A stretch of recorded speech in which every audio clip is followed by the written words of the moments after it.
उदय नारकरांनी दौलत अथर्व कारखाना बंद पाडल्याचा आरोप पाहायला मिळतोय। कामगार नेते कॉम्रेड उदय नारकर यांनी दौलत अथर्व कारखाना बंद पाडल्याचा आरोप आहे। हंगामाच्या सुरुवातीलाच कारखाना बंद पडल्याने शेतकरी आणि तोडणी वाहतूकदार आक्रमक झालेत। कारखाना सुरू करा अन्यथा रोषाचा सामना करा असा इशारा शेतकऱ्यांनी दिलाय।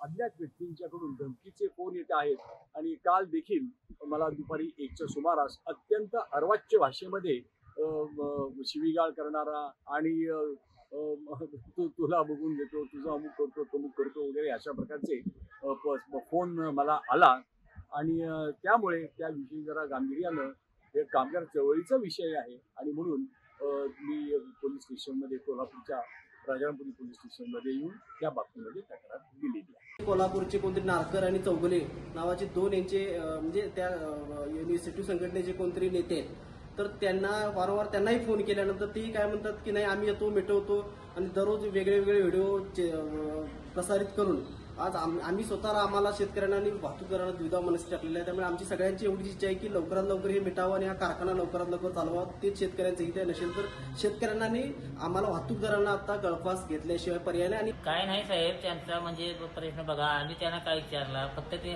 आमची सगळ्या म्हणजे तोडणी वाहतूक यंत्रणा आम्ही शेतकरी त्या काय करायले की कामगारांना सगळ्या विटी धरून आमच्या मागण्या मान्य करा म्हणून कामगारांना, आणि आम्ही यंत्रणा पूर्ण बीड भागातून आणलेले आहेत आणि जवळपास आमचे 15-20 प्रत्येकाचे 15-20 लाख 15-20 लाख 200 आमची यंत्रणा आहे ते बीड भागातून हजर झालेले आहेत आणि भागातले सर्व कारखाने चालू झालेले आहेत आणि आम्ही किती दिवस वाट बघणार। आमचे आता कोयते पळून जायला लागले, 2-2 लाखाचे कोयते आहेत आणि नारकर साहेबांना आम्ही एवढेच म्हटलंय की तुम्हीच पुढे आहात याच्यात आणि कारखाना सध्या तिथे चालू झाला पाहिजे उद्यापासून। ही धमकी झाली काय सांगा, तुम्हीच सांगा। म्हणजे उगीच विनाकारण काहीतरी करून कुठल्या तरी ह्याच्यावरती साहेबांना हे बोला, त्यांच्यावरती बोला।